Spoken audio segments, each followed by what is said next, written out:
Pero seguimos adelante en este 2.5 Gasteiz y lo hacemos con las tertulias de los martes. Charly Prieto, buenos días. ¿Cómo estamos? Buenos días. ¿Todo bien? Muy bien. ¿Todo bien? ¿Fin de semana?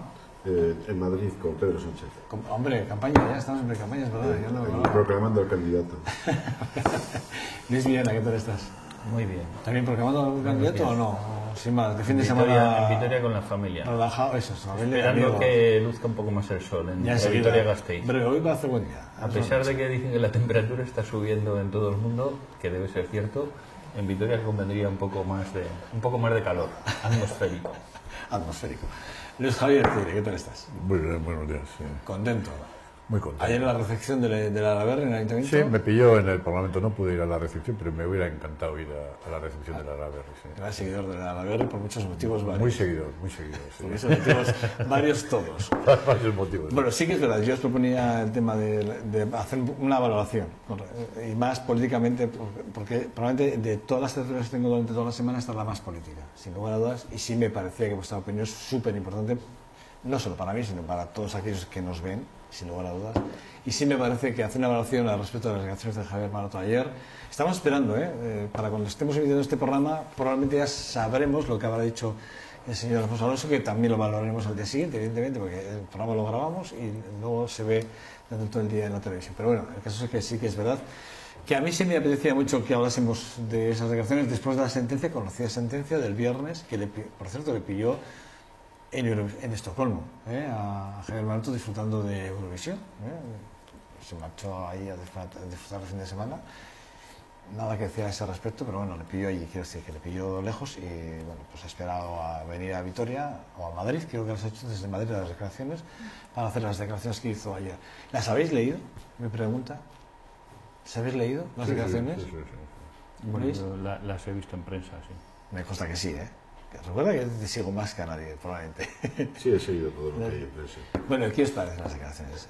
¿Os parece que, por ejemplo, en el caso de cuando habla ya en los términos de si se ajustó o no, si son 10, 12 euros arriba, abajo, lo que hablábamos, céntimos arriba, tal, no sé qué, la salida, el demarraje hacia el caso de Miguel y Dico acusando al Partido Nacionalista de que se deberían de callar porque tal, son declaraciones realmente en una situación en la que... ¿Quién hizo las primeras declaraciones? ¿Gorka Hurtado o Javier Maroto? ¿Me preguntas a mí? Sí, yo no lo sé, digo porque se produjeron las primeras declaraciones, yo creo que las primeras declaraciones no fueron tampoco ni de Gorka Hurtado. Las primeras declaraciones creo que fueron de Euskal Herria Bildu. Las primeras declaraciones que se conocieron fueron de Euskal Herria Bildu. Y a partir de ahí ya empezaron a salir muchos partidos. No, quiero decir porque yo creo que las declaraciones de Gorka Hurtado fueron bastante fuertes. Aquí hay una discusión o un planteamiento diferente, es si efectivamente esto queda en el ámbito administrativo o es algo más.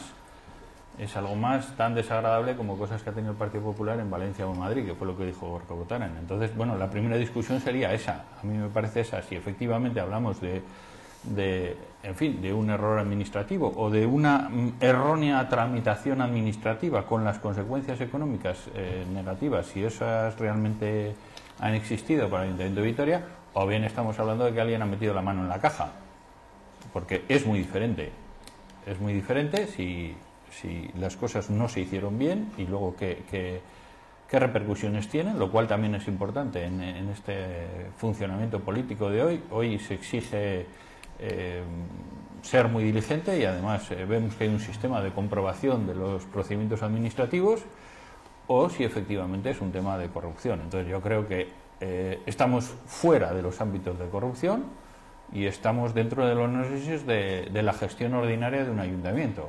Si hablamos de la gestión ordinaria de un ayuntamiento, además de esto, yo creo que tenemos que hacer un análisis de los 8 años de Alfonso Alonso y de Javier Maroto, qué hicieron por Vitoria y cómo evolucionó Vitoria, sustancialmente dónde estaba Vitoria en el año 99 y dónde la dejaron en el año 2007. Y entonces en ese contexto sí podríamos hablar, entiendo yo, en fin, de capacidad o no de gestión adecuada para los intereses colectivos de los vitorianos, pero yo creo que hay que hacerlo en su conjunto, no exclusivamente con una operación inmobiliaria concreta, cuando en Vitoria, pues no sé cuántas viviendas se hicieron en esos 8 años, pero no sé, 20.000, 22.000 viviendas, por ahí pueden estar las viviendas construidas, las planificadas, el doble.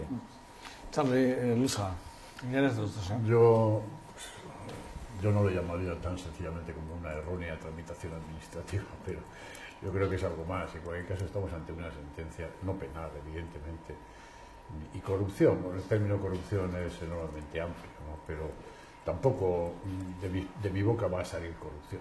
Otra cosa es que creo que al bueno de Javier Maroto hay que ponerlo ante el espejo. En un suponer que hubiese sido al revés, yo sé seguro lo que hubiera dicho Javier Maroto. Sé lo que hubiera dicho. Incluso hubiera sido más duro que Gorka Urtaran. Incluso hubiese pedido una inmediata dimisión. Sé porque ha sido durísimo siempre con estas cosas. Y a mí no me vale tampoco siquiera. De mi boca no va a salir la solicitud de dimisión. Él tendrá que asumir la responsabilidad de una sentencia de un tribunal administrativo que dice, oiga, usted le ha dado a una persona, a una empresa, mucho más dinero del que le correspondía en justicia y además en contra de los informes técnicos. ¿Vale? Eso es lo que le han dicho, ¿vale?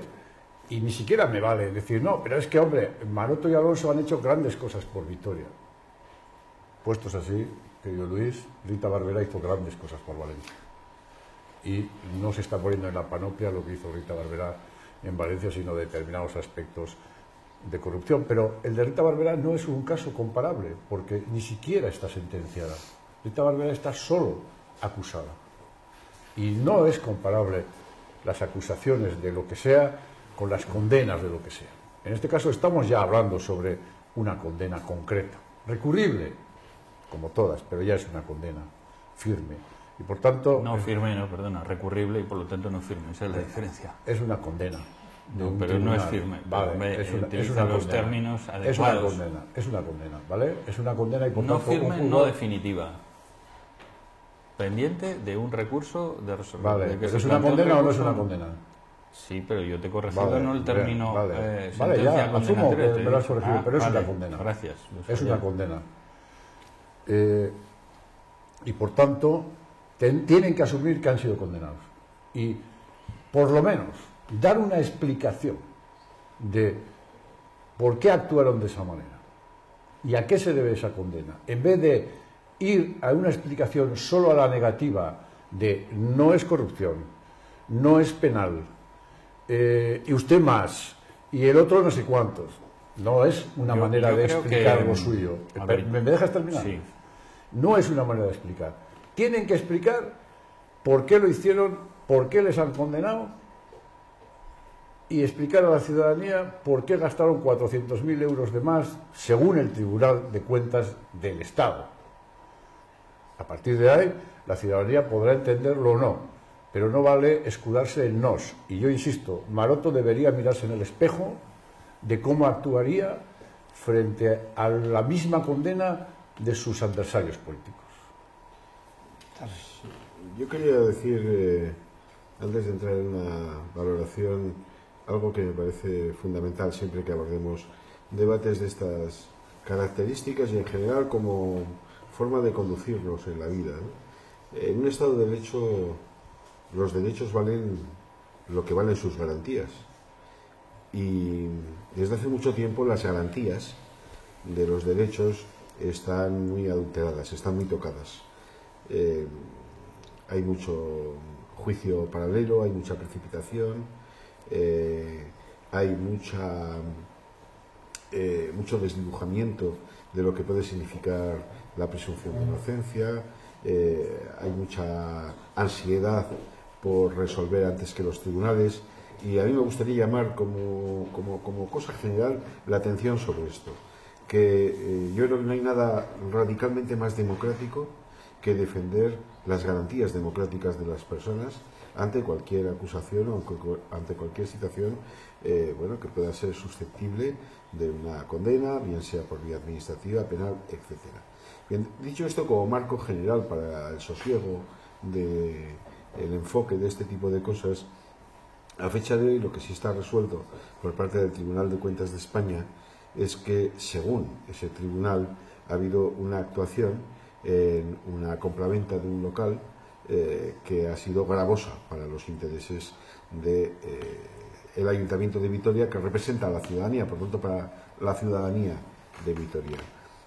Se basan fundamentalmente en que, teniendo en cuenta los informes técnicos, hay un desfase entre lo que era aconsejable pagar en un momento en el que había una burbuja inmobiliaria y por tanto había una gran especulación y la oferta y la demanda estaba sujeta a lo que cada uno quisiera pedir y cada uno quisiera pagar, pero lo que sentencia el Tribunal de Cuentas de España es que, de acuerdo a los informes técnicos que deben de ser tenidos en cuenta, se hizo una operación más gravosa. Obviamente, si se hubiesen tenido en cuenta los informes técnicos, no se habría llegado a esta situación.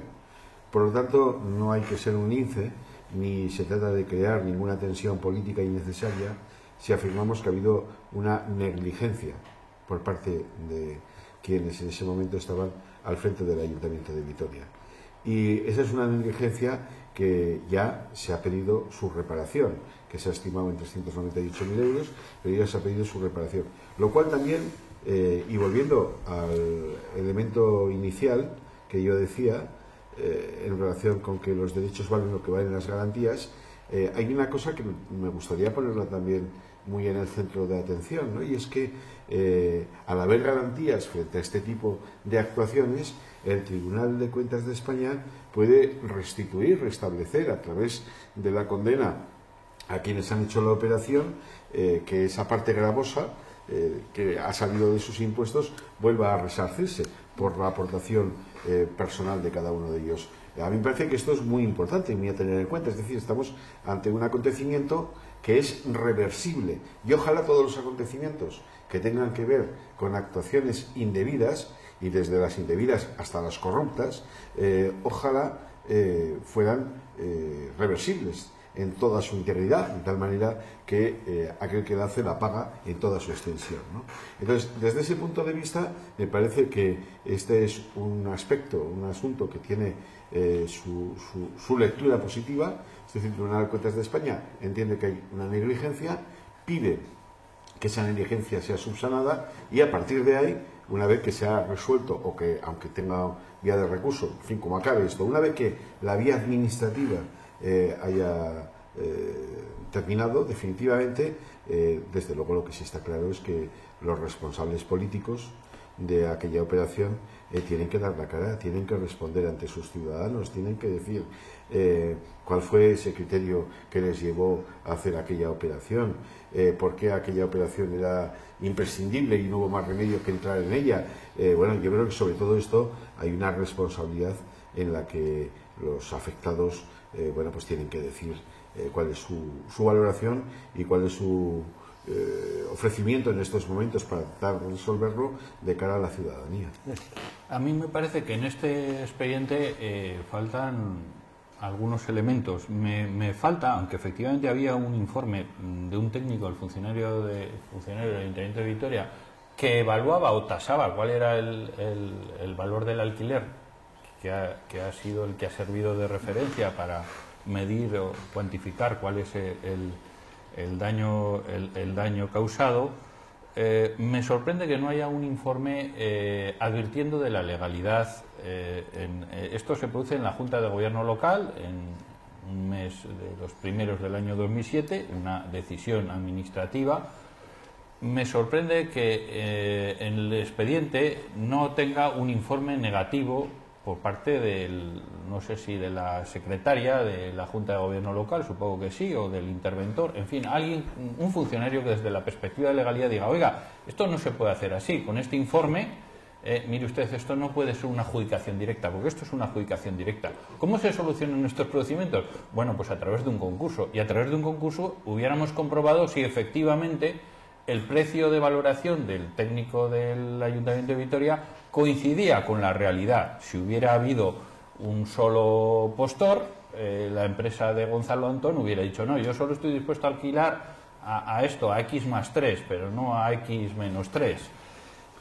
Eso a mí me parece importante, y me parece importante también que se tome nota de cara al futuro, pero es que ese procedimiento no de adjudicación directa, sino concursal, debería ser la regla general que rigiese todas las decisiones con una trascendencia económica significativa. Yo no sé si ahora ya la ley de contratos vigente permitiría esta operación. Yo creo que no ha sido modificada en ese aspecto. Se parte de la presunción de que no iba a haber más ofertas.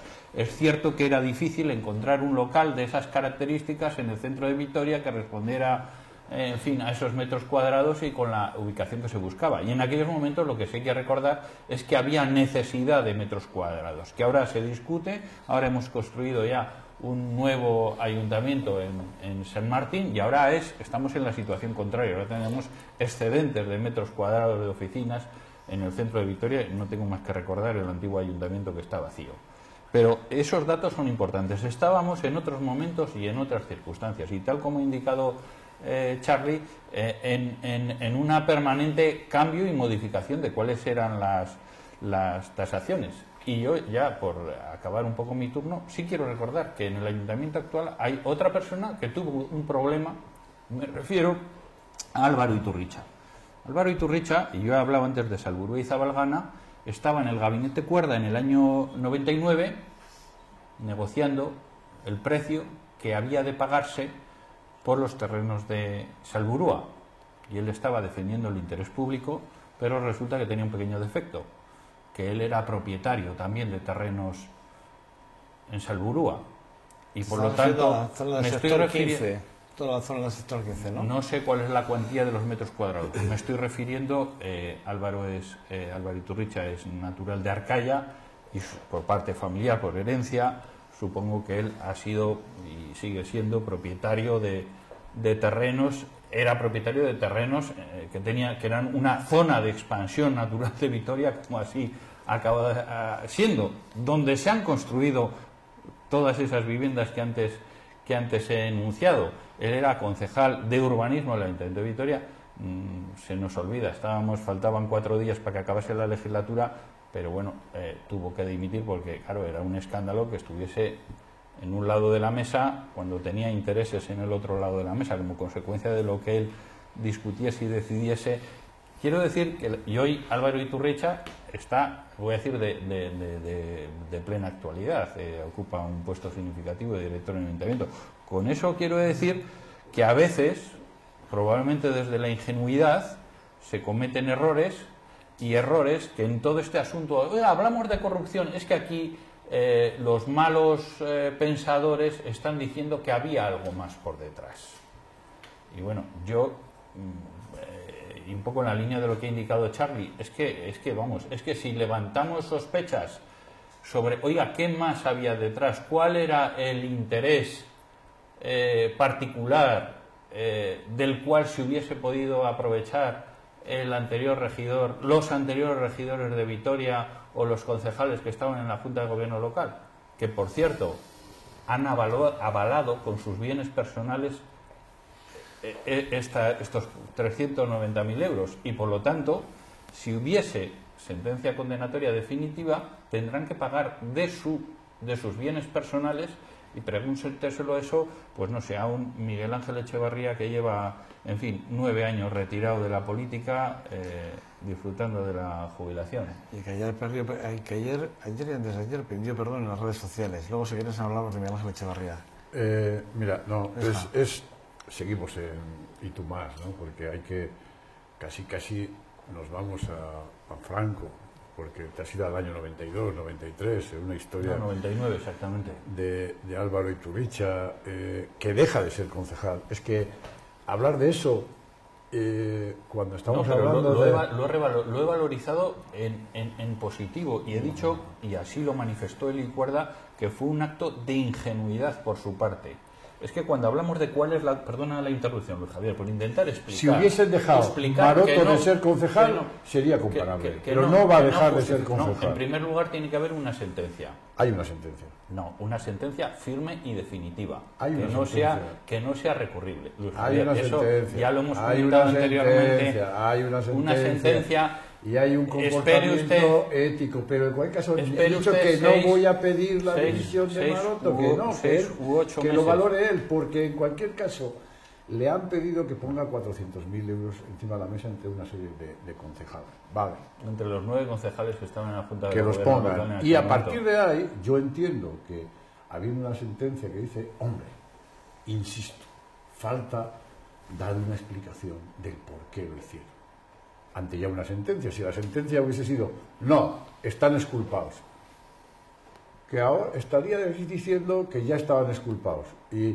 Y a lo mejor alguien dice, no, pero es recurrible, porque también la exculpación hubiese sido recurrible, ¿no? Pero no, están condenados, tienen que pagar, de momento tienen que pagar, y eso implica dos cosas: explicar por qué lo hicieron y por qué les han condenado, y en segundo lugar, asumir la responsabilidad política en el orden en que ellos entiendan que la tienen que asumir. Pero hay que asumir una responsabilidad política porque una vez juzgado, sentenciado, también el que está en un cargo público tiene que asumir, oiga, pues sí, lo hice por esto, pido perdón, o me voy, o me quedo, pero prometo ajustarme mejor a la legalidad, lo que tú quieras. Pero yo creo que merece la pena, insistiré hasta la saciedad, que Javi Maroto se ponga en el espejo de cómo estaría él en estos momentos, invadiendo los medios de comunicación vitorianos, asaltando los medios de comunicación vitorianos y las redes sociales para decirnos lo que cualquier otro político, y ya si es del PNV ni te quiero contar, hubiera hecho parecido a esto. Entonces, cuando uno juega al juego que él juega, no puede pedir que los demás no juguemos ni siquiera en una esquina ese jueguito. Ese es el problema de Jaime Maroto. Yo creo que hay una diferencia: el juego del debate político y el juego de la evaluación de los ciudadanos. El juego del debate político, que es legítimo, que cada uno tire los trastos y la basura hacia la del quien es su adversario político, y luego están, bueno, pues los ciudadanos, porque al final hay unas elecciones, se presentan y los ciudadanos convalidan, revalidan con mayor o menores mayorías pues esas gestiones, y por eso yo he hablado de analizar las gestiones en conjunto, no coger la parte y no coger el todo.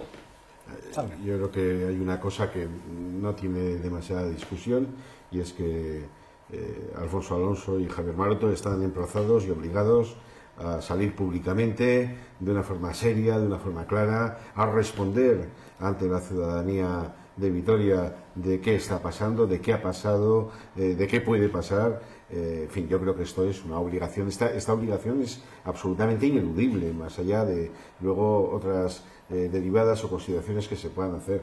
Y esto es lo que de momento no se ha hecho.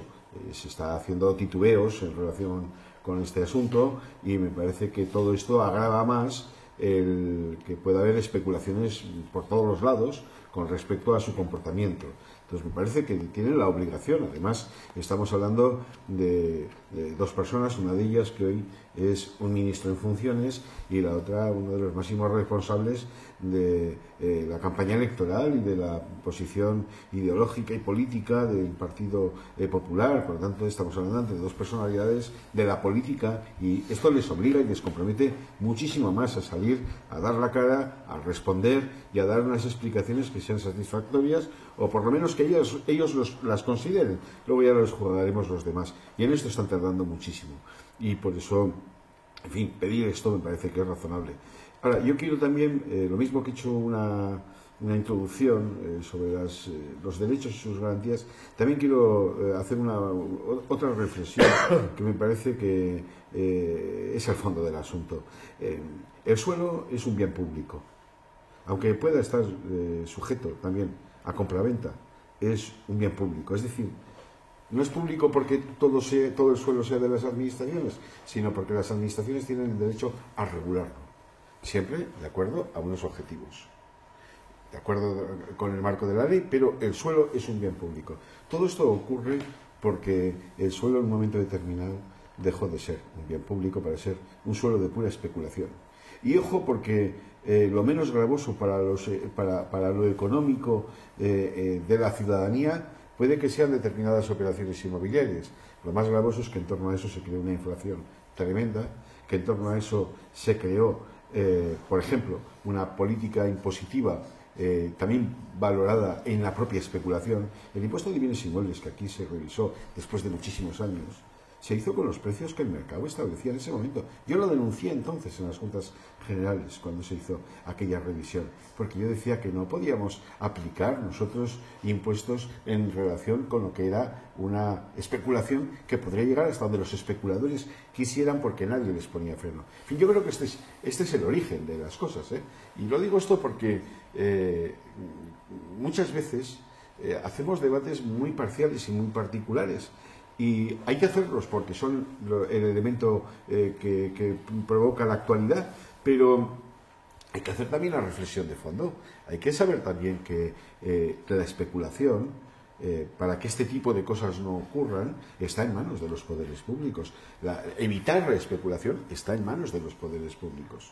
Y cuando tú tienes capacidad para planificar suelo, para dedicarlo a bienes necesarios para la sociedad y por lo tanto puedes ir a intervenirlos, etcétera, claro, todo esto hay posiciones políticas que se oponen radicalmente a ello porque tienen una concepción de la vida mucho más liberal y porque están de acuerdo en el fondo con la especulación. Entonces aquí este asunto es el hijo de una sociedad en la que esa pelea entre lo más liberal y bueno, pues lo más racional desde el interés general no está todavía bien armonizado. En cualquier caso sí que es verdad que la especulación ha hecho que mucha gente ganase mucho dinero. La especulación ha hecho que muchísima gente ganase muchísimo dinero.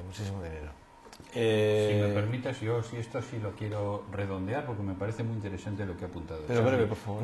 No solo ha hecho mucha gente que gane dinero, también ha habido mucha gente, voy a decir, que se ha arruinado como consecuencia de los cambios en los precios inmobiliarios. Por supuesto. Pero hay una realidad en Vitoria. ¿Cuál era la realidad en el año 99 y cuál era la realidad en el año 2007? ¿Cuántas viviendas y cuál era el precio de la vivienda? ¿Y cuál era el número de viviendas de protección oficial cuyo precio ahora en Vitoria es mucho menor que en otros sitios de nuestro derredor como consecuencia del incremento sustancial de oferta?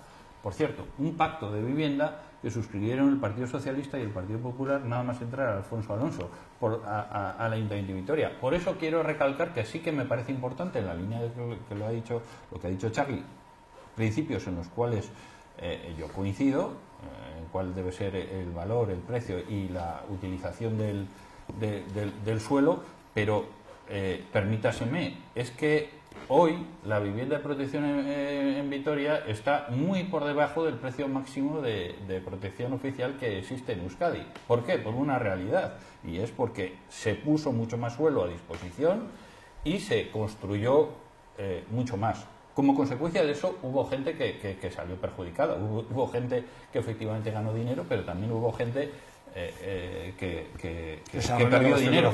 Y hubo gente que apostó. Charly estaría en un consejo en la Caja Vital donde se compraron determinados terrenos en el sur pensando que aquello, ahí están, a plantar margaritas. Charly estuvo en un consejo y en una comisión ejecutiva en la Caja Vital en el año 2000 donde hicimos la siguiente reflexión: vámonos rápidamente del ladrillo, que durante muchos años nos van a llamar tontos porque no estaremos en la especulación y no ganaremos dinero, pero esta caja, cuando venga cuando estalle la burbuja, estará saneada. En esa reflexión estuvo Charly Prieto, con los que formamos parte de aquella comisión ejecutiva. Yo quería que vieses un tuit, donde por cierto se ausentó el señor Urdangarín, que entonces era presidente de la caja, porque ante tal posición política dijo que le dolían las tripas. Quiero que veáis este tuit, no sé si lo podéis ver desde Luis, pero hay un tuit que ayer coincidió, que cuando uno entró a ver el tuit veis que pone, siempre he dado la cara, hoy también, mi opinión del caso San Antonio. Veis que hay un banner que coincide que va cambiando el banner. Y coincidió que yo hice esa fotografía que pone vergüenza ajena, Made in Spain, los lunes a las 10 de la noche en NTV. Coincidió y es la nota de humor. Vamos a ponerle un poco de humor a la noticia. Son banners que van pasando. Ahora tengo otro, por ejemplo, aquí tengo otro que es diferente, pero coincidió cuando lo estuve revisando, coincidió con ese. Sin más, el caso es que sí que es verdad que habéis hecho un análisis muy superficial, permitidme a los tres, muy superficial. No sé qué intereses tenéis en entrar en el debate. Es una opinión personal. Pero muy superficial, ¿por qué? Pues porque me da la sensación que no queréis entrar en el debate realmente, porque ¿Pero qué es entrar en el debate? Javier Maroto hace una nota de prensa ayer con 2 puntos. Uno es simplemente para justificar el precio entre los 10 euros un metro cuadrado hacia los 12, y el segundo punto es solo PNV, como diciendo, es que con lo que tú tienes en tu casa, fíjate lo que vienes. Y la siguiente, que no la pone aquí, pero sí que lo hace en las declaraciones, lo de la consejera de Izquierda Unida. Que sí que es verdad que es un poco prostituir un poco el debate, porque realmente, y aquí lo han dicho los de ADI, han dicho, a medida que vaya pasando estadios, a instancias diferentes o superiores, nos vamos a encontrar con que los que van a tener que tomar decisiones con respecto a este asunto son del Partido Popular. Es un poco, ese es el debate realmente. O sea, estamos hablando de, y ahí es verdad que sí que de alguna forma, no, perdón, lo ha hecho saber, que sí que es verdad que habría que justificar, ¿no? ¿Qué ha pasado? O sea, yo me he equivocado, no me he equivocado, no sé, que la condena es una condena, no es corrupción, que no es una condena penal, que ese es el debate. ¿Es corrupción? No es corrupción, vale. ¿Es una condena penal? No es penal. ¿Es administrativa? Sí. ¿Hay mala gestión? Sí. ¿Hay códigos éticos? Sí. ¿Se incumplen? Sí. Ese es el debate. ¿En qué parte se incumple el código ético? Que lo desconozco. ¿Cuál es el código ético? El código ético está muy bien. Yo me he leído el del Partido Popular, que por cierto lo tiene en la página web, y me he leído el que también hacen alusión en la página web del Ayuntamiento de Vitoria-Gasteiz. Los dos códigos éticos, en cuanto ven, además apelan a que por la ética profesional y sobre todo personal de los políticos que están en el cargo político, en cuanto se vea o se intuya o haya una pena mínima con respecto a una gestión o a una decisión mal tomada políticamente... ¿Mal tomada? Mal tomada, hombre, está claro. Bien, pero... No.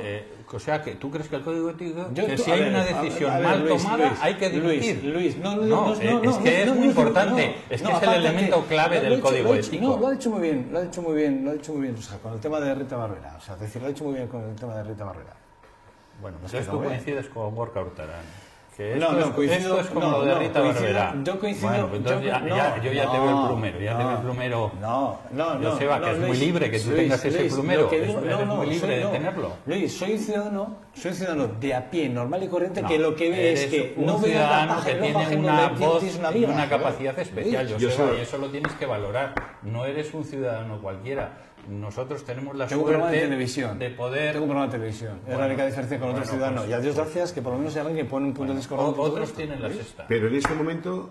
Efectivamente. En este momento, ¿qué más se puede pedir como responsabilidad que decirle a los afectados por la sentencia que den la cara, que expliquen por qué lo hicieron, que expliquen por qué era imprescindible el hacer aquella operación inmobiliaria, que expliquen esto y que digan además cuál va a ser su valoración y cómo encaran esto de cara al perjuicio que le hayan podido crear a la ciudadanía, aunque, como he dicho también al principio, esto es reversible porque se han tomado las cautelas, primero con los avales para la cantidad que se está discutiendo y en segundo lugar si la sentencia termina de ser firme, porque tendrán que resarcir esas cantidades. A partir de ahí, yo creo que entrar en si hay responsabilidades penales desde una tertulia de ciudadanos con responsabilidades políticas, me parece que es aquello de el camarero con el sal, que dice, si usted no me echa la ceniza en el plato, yo no le echaré la sopa en el cenicero. De alguna forma hay unas declaraciones después de muchos días, porque ahí está Javier Maroto afuera y es justificable. Yo entiendo que está afuera, está de fin de semana, le coge... Bueno, pues ya la valoración que tenga que hacer, que entiendo que le coge allí en Estocolmo, y entiendo que no es plato buen gusto, o sea, el que te pille fuera de España en un momento que estás de tu disfrute personal y bueno, pues y entiendo que bueno, pues voy a desconectar y cuando llegue el lunes ya veré que desconectar, entiendo que desconectar habrá sido complicado para Javier Maroto, teniendo esa noticia encima de la mesa, ¿no? Y entiendo que bueno, pues llega a España, hacen las declaraciones que hace, a mí me da la sensación que son poco reflexivas, es decir, a mí me da la sensación que me da que hay que ir más allá, que yo creo que Javier Maroto tendría que intentar no tirar balones fuera, no pensar en lo que tienen los demás, sino qué he hecho. Lo ha dicho Javier, tú también lo has dicho también, y creo que tú también en cierta forma lo has dicho también. Pero sí que es verdad que hay que, no se puede llegar a España, o no se puede llegar después de 4 días de la sentencia y decir, no, es que tú tienes un problema en tu casa y ahora quieres echarme a mí la culpa y es que encima quien ha dictado esto es una consejera de Izquierda Unida. Eso me parece a mí que no es de recibo. Es decir, eso es tirarnos fuera sí o sí, lo veamos como lo veamos. Si la sentencia hubiera sido absolutoria, ¿lo hubierais aceptado los que sois detractores de Javier Maroto? Es que yo no soy detractor, te estás equivocando conmigo. Es que yo no soy detractor de Javier Maroto. Porque cuando el tema de Sidenor, con el tema de los viales de Sidenor, con Alfonso Alonso, aquí, yo tuve también una disputa, con el tema de la Regi también he tenido una disputa, pero también las he tenido con José Ángel Cuerda Montoya. También las he tenido, y las he tenido gordas.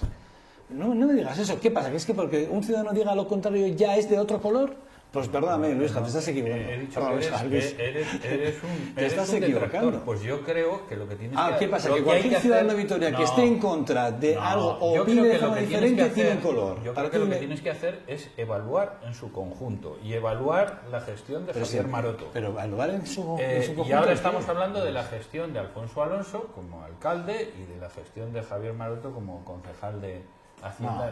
No estamos hablando de la gestión, estamos de una gestión concreta. Bueno, pues entonces, de una concreta, entonces tomando la parte por el todo. A mí lo que me tiene que valer y lo que al final hay que evaluar es si eso, que desde luego no fue brillante y no estuvo bien, eso está claro, si eso mancha de tal forma toda la... Hombre, son las primeras palabras críticas hacia... Pero, hombre, está claro que el expediente administrativo no es para llevarlo a la universidad. Claro. Eso está clarísimo. Claro. Perdóname, yo ya he dicho que esto se hubiera solucionado si hubiera habido un concurso, porque si hubiera habido un concurso... Los concursos para este tipo de necesidades son muy peculiares, ¿eh? Oiga, quiero un local de 800 metros, mire usted, que esté a una distancia, en un radio de 1,5 kilómetros respecto al centro de toma de decisiones, que tenga estas características. Y al final te sale el mismo local. Y te sale el mismo local. Es que no se puede hacer concursos. Bueno, claro, es que... para una cosa singular. Claro, si el es consistorio quiere comprar pues es que ese es el problema. Una furgoneta Mercedes, pues pone las características de las Mercedes. Y entonces, ya no entra. Y eso acaba curando ese peritaje o esa tasación de un funcionario del Ayuntamiento de Vitoria, que igual tampoco sé si son las personas adecuadas para hacer una tasación. ¿Por qué? Porque no están en el mercado. Porque no están en el mercado. Cuando has dicho... Igual parte del problema... Sí, pero vamos a ver... yo estoy diciendo que... Una puntualización. Estoy diciendo que el expediente es una mejor guardarlo puntualización. y no enseñarlo. Una puntualización. Pero lo dices ahora. Hasta ahora no has dicho nada... Perdóname, yo creo que coincide... Es que ha sido porque has metido tú un poquito porque la puya, entonces... escucha, y déjame que te diga una cosa más. Charlie, solo que cuando has dicho lo de Álvaro, déjame que te diga una cosa con el tema de Álvaro. Oiga, ¿cuál es la conclusión? Déjame que te diga una cosa con el tema de Álvaro para que se me vea más el plumero, como tú dices. El asunto de Álvaro es el siguiente. A mí lo de Álvaro Iturricha, cuando sucedió, sí que es verdad que se fue a su casa rápidamente. Dijo, me voy a mi casa. Pero rápidamente, rápidamente. Y es más, se apartó... Pero vamos. Sí, porque faltaban 2 meses para las elecciones. No, eso lo dices tú. No es una cuestión porque veníamos de atrás. El asunto no. Bien. ¿En qué mes? Bien, pero tú no sabes lo que... fueron las elecciones? Pues dimitió en abril y las elecciones es un poco frívolo, por tu parte. Hombre, es un poco frívolo por tu parte. El asunto es que no es comparativamente... Pero tú lo has utilizado como un arma para defender una postura, Sí, de todas formas... No, estoy diciendo que a veces se cometen errores en la vida y luego hay que saber... ¿Por qué no buscas estos errores? Te he puesto el de los viales de Sidenor. Coge de los errores de... Coge ahora el sector 15 de Salburúa. ¿Por qué no coges esos errores que son errores del Partido Popular? Coges el del Partido Nacionalista de forma interesada. Es que no sé cuál es, yo no recuerdo el tema de los viales de Sidenor. Yo sí. El sector 15 no me recuerdo. Da igual, no importa, es que sí más. Acabamos ya, brevemente. Unas cosas. Sí, es por resumir mucho. Aquí hay una operación inmobiliaria y hay unos informes técnicos que dicen que hay que pagar un precio. Y hay una negociación política que dice que hay que pagar otro. Esto es lo que se ha tomado por el Tribunal de Cuentas de España y esto es lo que se ha sentenciado. Y tiene recorrido. Sí, tiene todavía un recorrido, pero y se ha dicho que quienes tenían razón eran los técnicos, en este sentido, y quien ha cometido una negligencia ha sido la parte política. A eso tiene que responder el antiguo alcalde y, bueno, los dos antiguos alcaldes, Alfonso Alonso y Javier Maroto. A eso tienen que responder. Charlie, Luis, gracias a ustedes, ¿vale? Muchas gracias, de verdad. Nada, pausa publicidad. Regresamos en menos de un segundo. Hasta ahora.